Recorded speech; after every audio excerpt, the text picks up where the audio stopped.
नमस्कार, आप देख रहे हैं निवेश के एबीसीडी और मैं हूं आपके साथ कविता थपलियाल। आजकल इन्वेस्टमेंट ऑप्शंस बुफे जैसे लगते हैं। Equity, gold, REITs, AIFs, smart beta funds, global investing, इतना कुछ है कि इन्वेस्टर कंफ्यूज हो जाता है कि क्या लेना है, कितना लेना है और कब लेना है। प्रॉब्लम ये है कि हम अक्सर इन्वेस्टमेंट्स भी उसी तरह चुनते हैं जैसे हम बुफे में डिशेस या खाना सिलेक्ट कर रहे हो, कभी किसी की रिकमेंडेशन पर या कभी ट्रेंड देखकर। लेकिन ऐसी रैंडम और इम्पल्सिव अप्रोच आखिरकार पोर्टफोलियो को इम्बैलेंस कर देती है। तो सवाल यहाँ पर यह खड़ा होता है कि आज के नए ज़माने में जब इतने सारे इन्वेस्टमेंट ऑप्शंस अवेलेबल हैं, एक स्मार्ट, बैलेंस, डाइवर्सिफाइड पोर्टफोलियो कैसे बनाया जाए। और यहाँ एक एक्सपर्ट वेल्थ मैनेजर का रोल काफ़ी मायने रखता है। लेकिन वो रोल होता क्या है? एक न्यूट्रिशनिस्ट आपके फाइनेंसेस कैसे, इसी पर विस्तार से बात करते हैं। आज हमारे साथ ऐसे ही एक खास मेहमान जुड़े हुए हैं। शोभित माथुर को फाउंडर हैं आयोनिक वेल्थ के, जो बताएंगे कि निवेश की दुनिया में डिसिप्लिन और डाइवर्सिफिकेशन ही असली अल्फा कैसे है। शोभित, हाय, स्वागत है आपका निवेश के एबीसीडी में। और निवेशकों के लिहाज से अगर मैं सवाल समझना चाहूँ तो निवेशक अब जो है ट्रेडिशनल इन्वेस्टमेंट ऑप्शन से निकलकर equity, mutual fund, gold, international markets तक पहुंचना चाहते हैं। एटलीस्ट एस्पिरेशन तो उनकी वहीं पर है। लगातार आ रहे एसआईपी नंबर्स आप देख लीजिए, लगातार डीमैट खातों में जो इजाफा हो रहा है वो यही कहता है। आप कहते हैं कि एसेट मैनेजमेंट के बाद वेल्थ मैनेजमेंट की जरूरत और बढ़ गई है। आपके हिसाब से ये बदलाव कितना बड़ा है और ये जरूरत क्यों? धन्यवाद।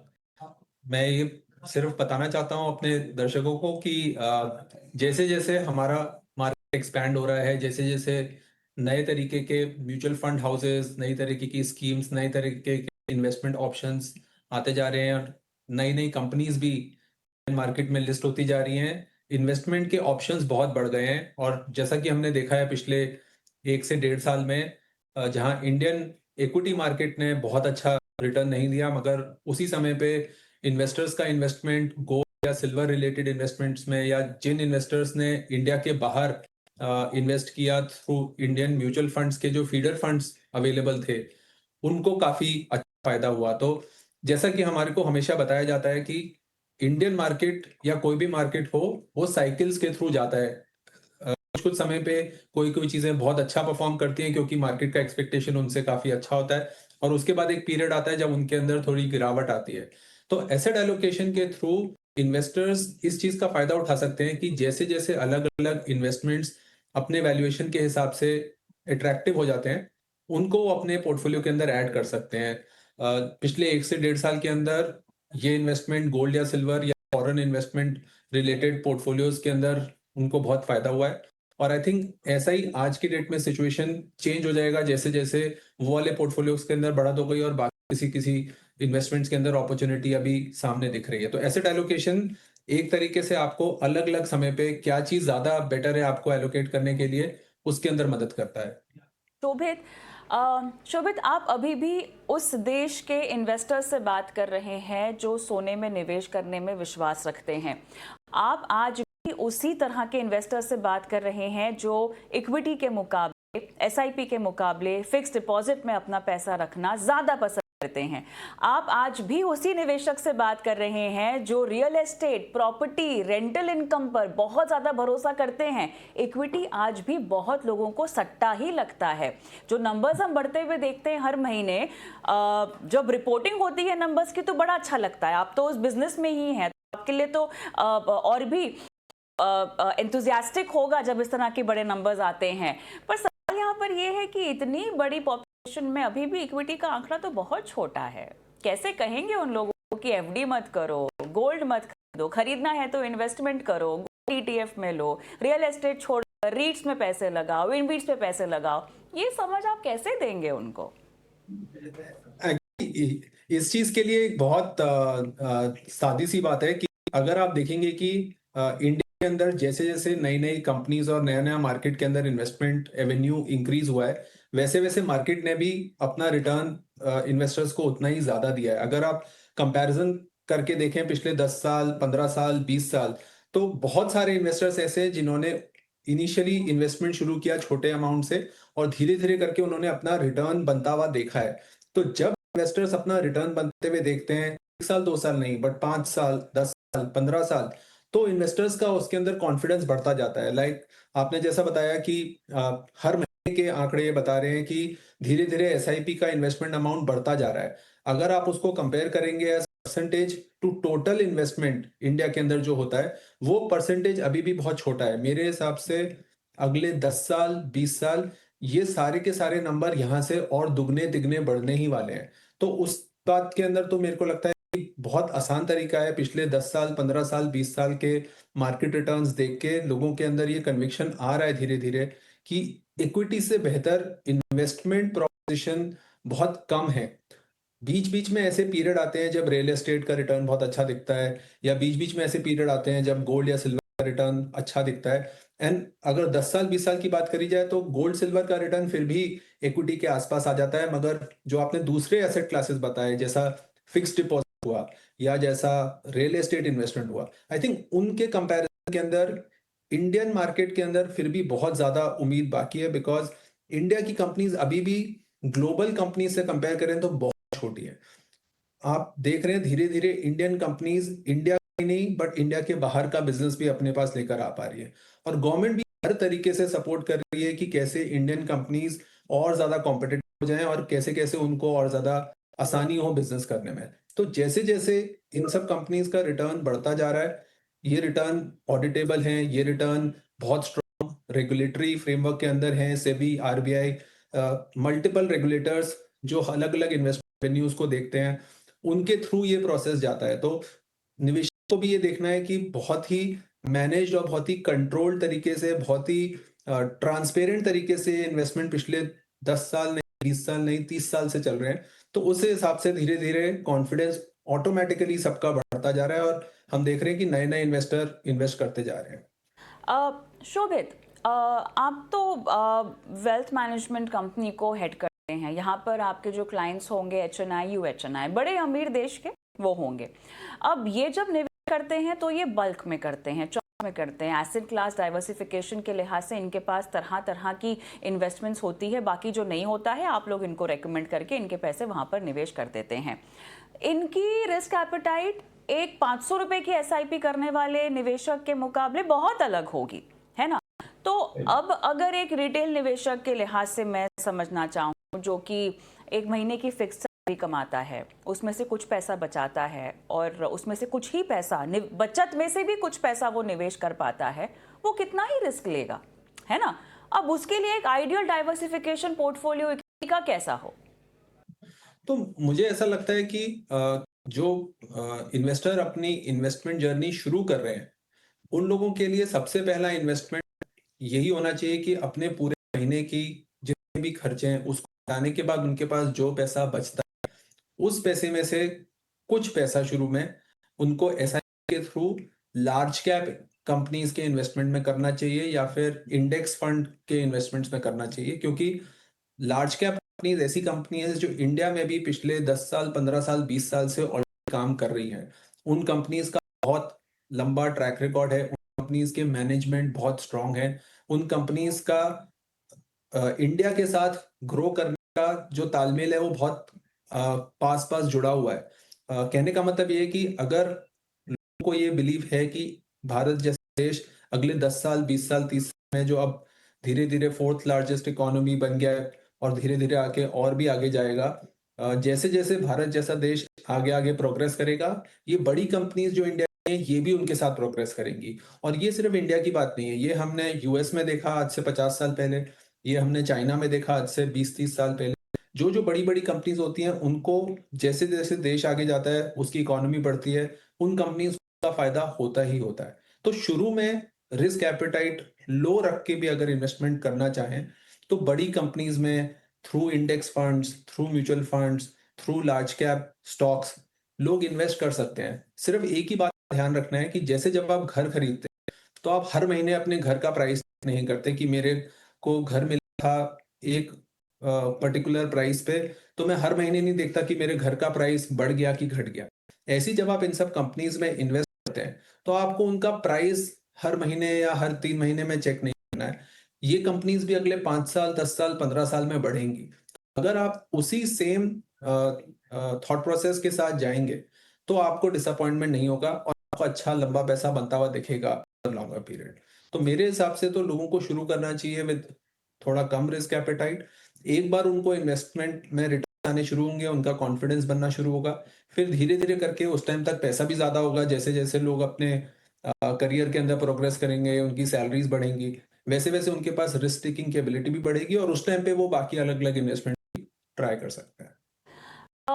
चलिए, तो यहाँ पर पहला कदम उठाने के लिहाज से ज़रूरी बातें जो आपने बता दी हैं, लेकिन मैं थोड़ा सा छोटे मझोले शहरों की ओर चर्चा को लेके जाना चाहती हूँ, टियर 2 टियर 3 शहरों की ओर, जहाँ पर हम देख रहे हैं कि निवेशक बढ़ते हुए दिखाई दे रहे हैं। इनफैक्ट हमारे देश के जो नए अमीर हैं, जो नया इन्वेस्टर बेस है अमीरों का, वो भी वहीं से ही आ रहा है।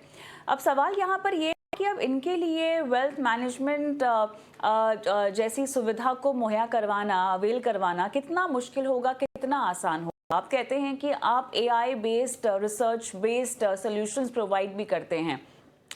अब अपनी गाढ़ी कमाई को लेकर कोई कैसे भरोसा करे AI बेस्ड सॉल्यूशंस के ऊपर? हमें तो हमेशा आदत है कि हमारी जो कमाई है, हम सामने सामने बैठे इंसान के साथ बात करें, हमें क्या सही लगता है, क्या गलत लगता है। अब यहाँ पर कैसे विश्वास दिलाया जाए उन लोगों में जो कोई तो पहली बार इक्विटी में आ रहे हैं? देखिए, इक्विटी पोर्टफोलियो में होना, निवेश में होना बहुत ज़रूरी है, क्योंकि अल्टीमेटली जहाँ भी आप पैसे लगा रहे हैं, निवेश कर रहे हैं, महंगाई से ज़्यादा कमाई आपकी होनी चाहिए, सीधी और साफ बात। आपके पास फाइनेंशियल गोल्स होते हैं, बच्चों की पढ़ाई लिखाई, एक आम आदमी की क्या ही फाइनेंशियल गोल्स होते हैं। यही चाहते हैं कि एक घर हो उनका, बच्चे अच्छी जगह पढ़ लिख लें, रिटायरमेंट हमारा सुधर जाए, संवर जाए, इसीलिए ऐसे निवेश करते हैं हर कोई। अब ऐसे में उन लोगों को जो कि पहली बार एक तो इक्विटी में आ रहे हैं, इक्विटी की समझ नहीं है, दूसरा आप वेल्थ मैनेजमेंट से भारी भारी शब्द उनके सामने रख देंगे तो फिर तो और भी कुछ समझ में ना आए, तो वो कैसे एक्सेस कर सकते हैं इस तरह की सलाह को? नहीं, आपने बिल्कुल सही बात बोली है ये कि नए इन्वेस्टर्स के लिए कभी-कभी AI जैसा कोई शब्द यूज़ करेंगे तो वो बहुत भारी लग सकता है और उसके अंदर उनको कन्फ्यूजन हो सकता है कि ये ज़्यादा कॉम्प्लेक्स है या ये मुझे समझ में नहीं आ रहा तो मैं इससे दूर ही रहूँ। इसीलिए मेरे को ऐसा लगता है कि टेक्नोलॉजी ने एक अच्छा काम ये किया है कि आज की तारीख में हर किसी के पास सीखने के लिए, समझने के लिए मोबाइल फ़ोन के अंदर बहुत अलग-अलग तरीके के ऐप्स अवेलेबल हैं। मेरे हिसाब से कोई भी एक अच्छा इन्वेस्टमेंट ऐप अगर आप पकड़ें तो उसके अंदर भी बहुत सारा इन्वेस्टर एजुकेशन रिलेटेड वीडियोज़ रहता है, समझाने का तरीका रहता है। अलग से भी बहुत अलग-अलग मार्केट के अंदर जो लोग हैं, जो एक्सपर्ट्स जो एडवाइज़र्स हैं जिनको रेगुलेटर के थ्रू अप्रूवल है, वो लोग भी अपनी तरफ से एजुकेट करते रहते हैं। तो पहला कदम तो हर किसी को थोड़ा-सा होमवर्क करना ज़्यादा इम्पोर्टेंट है, ताकि वो समझ सकें कि क्या बेसिक मेरे को अपनी ज़रूरत है, कितना मेरे पास पैसा है और उसके बेसिस पे मेरे को कैसे इन्वेस्टमेंट करना है। दूसरी बात, आई थिंक AI या AI रिलेटेड कुछ भी टेक्नोलॉजी जो अवेलेबल होगी, उसको अगर हमारे को मदद में लाना है, तो AI भी हमारे साथ-साथ ही अभी सीख रहा है। बहुत सी बड़ी-बड़ी कंपनी जो हम न्यूज़ में पढ़ते हैं, वो सब भी अभी बहुत एक्सपेरिमेंट स्टेज पे हैं, बहुत नए-नए तरीके की चीज़ें ट्राई कर रहे हैं। तो मेरे को भी ये बात लगती है कि आज की डेट में इमीडिएटली किसी को AI रिलेटेड इन्वेस्टमेंट डिसीजन अपने आप से इमीडिएटली ले लेना चाहिए। उसको आप एक ज़रिया या एक सहारा की तरह ट्रीट करिए, ताकि अगर आपको कुछ कॉन्सेप्ट्स, कुछ डिटेल्स पता लगाने हैं, कुछ किसी चीज़ के बारे में डिटेल में एनालिसिस करना है, तो वो चीज़ आप AI के थ्रू यूज़ करिए। मगर आपका जो एक्चुअल डिसीजन मेकिंग है, उसके लिए आपको किसी रेप्यूटेड इन्वेस्टमेंट ऐप या कोई रेप्यूटेड इन्वेस्टमेंट एडवाइज़र जो सेबी के थ्रू रेगुलेटेड हो, उनके पास ही जाना चाहिए। उनसे एक बार समझना चाहिए और उसके बेसिस पे ही इन्वेस्ट करना चाहिए। तो AI सिर्फ़ एक सहारा या एक टूल है, उसको अभी के लिए इन्वेस्टमेंट का डिसीजन लेने के लिए यूज़ करना ज़्यादा इम्पोर्टेंट है। जो लोग इंडस्ट्री में हैं, जो रिसर्च कर रहे हैं, जिनको उसको यूज़ करना है टू आइडेंटिफाई कि हम क्या इन्वेस्टमेंट रेकमेंड करें हमारे क्लाइंट्स को। अभी वो सेकंड फेज़ नहीं आया है जहाँ पे क्लाइंट AI को यूज़ करके इन्वेस्टमेंट अपना खुद से कर सकें। मेरे हिसाब से क्लाइंट्स को भी अच्छे रेप्यूटेड एडवाइज़र्स या इन्वेस्टमेंट ऐप्स के थ्रू जाना चाहिए और वहीं से इन्वेस्टमेंट करना चाहिए। बिल्कुल। प्रॉब्लम क्योंकि ये भी तो हो सकती है, अब जैसे कि म्यूचुअल फंड डिस्ट्रीब्यूटर्स की हम बात करते हैं, वो कोई ना फंड लगातार हर साल नया फंड चिपकाते रहते हैं, हो सकता है एआई भी आपको इसी तरह के सजेशंस देना शुरू कर दे, बट खैर वो आगे की बात है। चर्चा को अब मैं थोड़ा सा इन्वेस्टमेंट के तौर तरीकों पर लेकर जाना चाहती हूँ। इन्वेस्टमेंट करना ज़रूरी है या इन्वेस्टमेंट में डिसिप्लिन रखना ज़रूरी है? क्या ज़रूरी होगा? एक्चुअली इन्वेस्टमेंट में डिसिप्लिन सबसे बड़ा ट्रम्प कार्ड है। उसके बिना इन्वेस्टमेंट के अंदर आप आधा काम ठीक कर रहे हो मगर आप आधा काम ठीक नहीं कर रहे हो, क्योंकि इन्वेस्टमेंट की दुनिया में हमेशा ये कहा जाता है कि बहुत बारी आप इधर-उधर की बातें सुन के, इधर-उधर के लोगों से कोई राय लेके आप इन्वेस्ट कर दो, और वो बहुत आसानी से अवेलेबल भी होता है, क्योंकि आप कभी भी किसी से बात करेंगे तो वो आपको 2 या 4 ऐसे आइडिया बताएगा जिनमें उनका बहुत अच्छा रिटर्न बना होगा या इन्वेस्टमेंट हुआ होगा। मगर बहुत बार आपको पूरी स्टोरी नहीं लग पाती कि अगर 2 या 4 आइडिया में बहुत अच्छा रिटर्न बना तो हो सकता है 2 या 4 आइडिया में पैसा खोया भी हो। तो उसके लिए बहुत ही इम्पोर्टेंट है कि अगर आप किसी एक्सपर्ट की सलाह लें, तो वो आपको हर चीज़ का बैलेंस्ड व्यू दे पाएगा कि आपके पास क्या उससे रिटर्न एक्सपेक्टेशन है और क्या आपके पास उसके थ्रू रिस्क है। और आप जब भी कोई इन्वेस्टमेंट करें, तो आपको हमेशा उसका पहले रिस्क समझना इम्पोर्टेंट है, क्योंकि हर चीज़ जब आप रिटर्न के लिए इन्वेस्ट करते हैं, तो उसके अंदर कोई ना कोई रिस्क होता है। आप बैंक के अंदर भी करते हैं तो आरबीआई किसी एक अमाउंट तक उसका सिक्योरिटी प्रोवाइड करती है, उसके आगे का रिस्क आप उस बैंक के ऊपर लेते हैं। सिमिलरली आप कोई भी स्टॉक मार्केट में इन्वेस्ट करते हैं या म्यूचुअल फंड में इन्वेस्ट करते हैं, तो वो लोग भी बहुत क्लियरली हमेशा लिख के बताते हैं कि इन इन्वेस्टमेंट्स का रिस्क है। तो अगर आप सोच के, थोड़ा-सा समझ के, जैसे मैंने पहले बताया, अगर इन्वेस्टमेंट जर्नी शुरू कर रहे हैं तो लार्ज कैप फंड्स या इंडेक्स फंड्स के थ्रू शुरू करेंगे, तो आपको थोड़ा-सा वो डिस्कम्फर्ट या वो प्रॉब्लम कम दिखेगा। धीरे-धीरे जैसे-जैसे आपकी इन्वेस्टमेंट एपेटाइट बढ़ेगी, आप अपने इन्वेस्टमेंट्स को बढ़ा सकते हैं। चलिए यहाँ पर थोड़ा सा आपके पर्सनल इन्वेस्टमेंट सफ़र पर भी बातचीत करते हैं। शुरुआत कैसे हुई आपकी इन्वेस्टमेंट्स की? पहली कमाई आपकी कितने की थी और पहली कमाई से क्या किया आपने? आई थिंक मुझे तो करीब 20 साल हो गए इन्वेस्टमेंट करते-करते, एंड मैं लकी था क्योंकि मैं इस फील्ड में था, तो शुरू से ही आस-पास जितने भी सीनियर्स थे, कलीग्स थे, उनसे हमेशा सही सलाह मिली। तो बहुत ही शुरू समय से मैंने अपनी एसआईपीज़ शुरू कर दी थी, और धीरे-धीरे मैंने एक चीज़ करी कि जो इन्वेस्टमेंट की एसआईपी मैंने शुरू करी थी, पहले 10% ऑफ द सैलरी, फिर धीरे-धीरे जैसे-जैसे सैलरी बढ़ती गई उसको 15%, 20%, 25% तक लेके गए और उसको कंसिस्टेंटली रखा। तो जो डिसिप्लिन की बात आप पहले कह रही, वो डिसिप्लिन कभी नहीं तोड़ा, कि हर महीने सालों साल वो एसआईपी चलती रही। और उसके बीच में ऐसा हुआ बहुत बार कि मार्केट नीचे आया, क्योंकि 20 साल के करियर के अंदर लीमन क्राइसिस भी आया था जब मार्केट 50% टूटा था। 2013 के अंदर करेंसी क्राइसिस आया था जब मार्केट फिर से 15-20-25% टूटा था। 2020 में कोविड क्राइसिस के अंदर मार्केट 30% प्लस टूटा था। तो क्योंकि बहुत बार पहले छोटे अमाउंट पे वो क्राइसिस देखा हुआ था, तो जैसे-जैसे बाद अमाउंट पूरा पोर्टफोलियो का बढ़ भी गया और क्राइसिस आया, तो क्योंकि पिछला एक्सपीरियंस था ऐसा कि मार्केट नीचे जाने के बाद वापस से ऊपर बढ़ के रिटर्न्स दे देता है। तो सेकंड टाइम और थर्ड टाइम डर कम लगा। इनफैक्ट थर्ड टाइम तक आते-आते अगर मार्केट ज़्यादा गिरता है, तो थोड़ा-सा एक वो बिलीफ सिस्टम है कि मार्केट बहुत गिरा है, तो आप थोड़ा एक्स्ट्रा सेविंग अगर आपने जो अपने एसआईपी के थ्रू या नॉर्मल म्यूचुअल फंड्स के थ्रू या नॉर्मल स्टॉक्स के थ्रू नहीं कर रखी, आप उसको बढ़ा सकते हैं। और धीरे-धीरे पिछले 4-5 सालों में और अब आइनिक के अंदर जैसे-जैसे हम लोग अपने क्लाइंट्स को हेल्प करते हैं इन्वेस्टमेंट में, डाइवर्सिफिकेशन में, तो कहीं-कहीं वो सब फायदे भी लिए। इंडिया के बाहर के इन्वेस्टमेंट, इंडिया के म्यूचुअल फंड्स जो बाहर इंडिया के इन्वेस्ट करते हैं, उनका फायदा उठाया। थोड़ा इन्वेस्टमेंट जो गोल्ड, सिल्वर रिलेटेड इन्वेस्टमेंट में हम अपने क्लाइंट्स को बता रहे थे, वो उन चीज़ों का फायदा उठाया। तो अब धीरे-धीरे डाइवर्सिफाइड पोर्टफोलियो जिसके अंदर अलग-अलग एसेट क्लासेस हैं और इतने साल का डिसिप्लिन है, तो वो सब मिला-जुला के पोर्टफोलियो का रिटर्न ठीक-ठाक आ गया है। बिल्कुल, चलिए तो उसका फ़ायदा आपको होगा। बिना गलती किए और बिना कोई मौका छोड़े कोई सीखता नहीं है वैसे, तो क्या गलतियाँ हुई होंगी आपसे?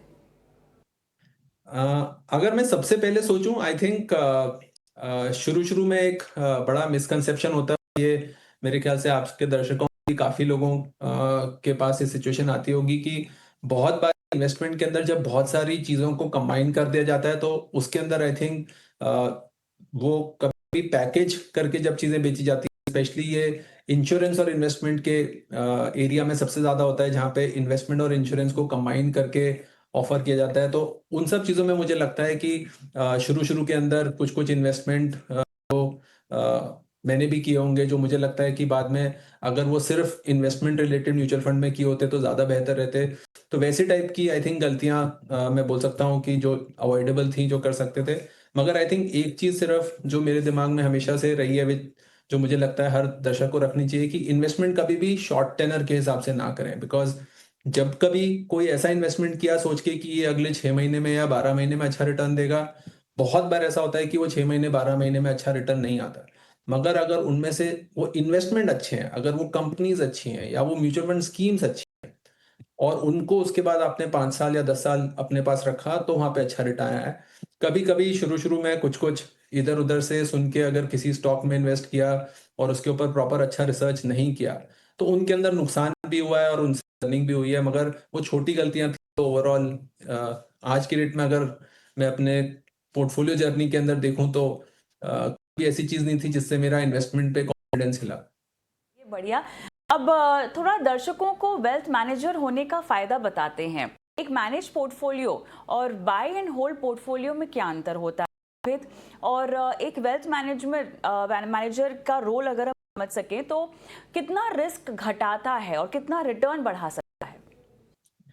तो ये सबसे बड़ा एक काम है जो वेल्थ मैनेजर आपके लिए कर सकता है, कि वेल्थ मैनेजर का किसी भी एक फंड के लिए या किसी भी एक स्टॉक के लिए कभी बायस नहीं होता। वेल्थ मैनेजर आपके पोर्टफोलियो और आपके प्लान के हिसाब से आपको इन्वेस्टमेंट बताता है, और वेल्थ मैनेजर के पास हमेशा एक थोड़ा-सा रिसर्च, थोड़ा-सा एक एक्सपीरियंस का फ़ायदा होता है, कि वो हमेशा अलग-अलग इन्वेस्टमेंट्स, अलग-अलग स्कीम्स को देख करके, अलग-अलग इन्वेस्टमेंट के अपॉर्च्युनिटीज़ को देख करके आपको बता सकता है कि उनके एक्सपीरियंस के हिसाब से क्या चीज़ उस समय पे नए इन्वेस्टमेंट के लिए अच्छा कर सकती है, और आपके खुद के एक्जिस्टिंग पोर्टफोलियो में क्या चीज़ें ऐसी हैं जो शायद आपके प्लान के हिसाब से, आपके रिस्क टेकिंग के हिसाब से या मार्केट कंडीशंस के हिसाब से अभी आपके पोर्टफोलियो में उचित ना हो, और उनमें कौन-सी इन्वेस्टमेंट्स ऐसी हैं जिनको आप बदल के कुछ नई बेहतर इन्वेस्टमेंट्स में कन्वर्ट कर सकते हो। तो वेल्थ मैनेजर का सबसे बड़ा फ़ायदा ये है कि आपके वो आपका इन अ वे एक पार्टनर है, आपका एक साथी है, जो हर बार अलग-अलग मार्केट कंडीशंस में आपके बिहाफ के ऊपर पूरा मार्केट एनालिसिस कर सकता है। वो इन अ वे आपके आपके पोर्टफोलियो को अगले कई सालों तक बढ़ाने में और उससे रिलेटेड जितने भी सर्विसेज चाहिए, उन सब के अंदर आपको मदद कर सकता है। बहुत बारी सिर्फ इन्वेस्टमेंट ही नहीं, इन्वेस्टमेंट रिलेटेड भी बहुत सारी अलग-अलग चीज़ें होती हैं, जो लोगों को समझनी होती हैं, कि इसके ऊपर टैक्सेशन कैसे काम करेगा या इसका और क्या-क्या इम्पैक्ट हो सकता है, या बहुत सारे जो बड़े इन्वेस्टर होते हैं, उनके रिलेटेड कुछ और नॉन इन्वेस्टमेंट रिलेटेड उनको सर्विसेज और एडवाइस चाहिए होती है। तो बहुत सारी ऐसी-ऐसी चीज़ें होती हैं, जिनके अंदर वो हमारे एक्सपीरियंस का फ़ायदा उठा सकते हैं। तो वेल्थ मैनेजर का सबसे बड़ा काम होता है आपके साथ आपका साथी बन के आपके पोर्टफोलियो को अगले 5 साल, 10 साल, 15 साल, 20 साल बढ़ाना, और इवेंचुअली तो सबका पोर्टफोलियो फिर को उनके नेक्स्ट जनरेशन या सक्सेशन के लिए भी प्लान करना होता है, तो उसके अंदर उनका हेल्प करना। ऑलराइट शोभित, आपके साथ काफ़ी बारीकी में जाके हमने चर्चा की इन्वेस्टमेंट के सही तरीके, कितना आपको टेक्नोलॉजी का सहायता यहाँ पर लेनी चाहिए और किस तरह पहला कदम उठाना चाहिए, तमाम नुस्खे आपने हमें समझाए। बहुत बहुत धन्यवाद आज शो पर शिरकत करने के लिए। और सभी दर्शकों को बता दें कि अब ये साफ है कि निवेश अब सिर्फ पैसा कमाने का खेल नहीं है, बल्कि जिम्मेदारी और समझ का सफर भी है। आज टेक्नोलॉजी और एक्सपर्ट गाइडेंस की मदद से हर निवेशक अपनी खुद की वेल्थ प्लानिंग खुद कर सकता है, चाहे वो छोटे शहर का निवेशक हो या मेट्रो का। बस याद रखिए, निवेश की ABCD में A का मतलब होता है एसेट एलोकेशन, B का मतलब होता है बैलेंस, C का मतलब होता है कंसिस्टेंसी और D का मतलब होता है डिसिप्लिन। अगर ये 4 चीजें आपके निवेश की थाली में हैं, तो मार्केट की उथल-पुथल भी आपको डराएगी नहीं, बल्कि मौका देगी आगे बढ़ने का। और यही है आपकी निवेश की ABCD। नमस्कार।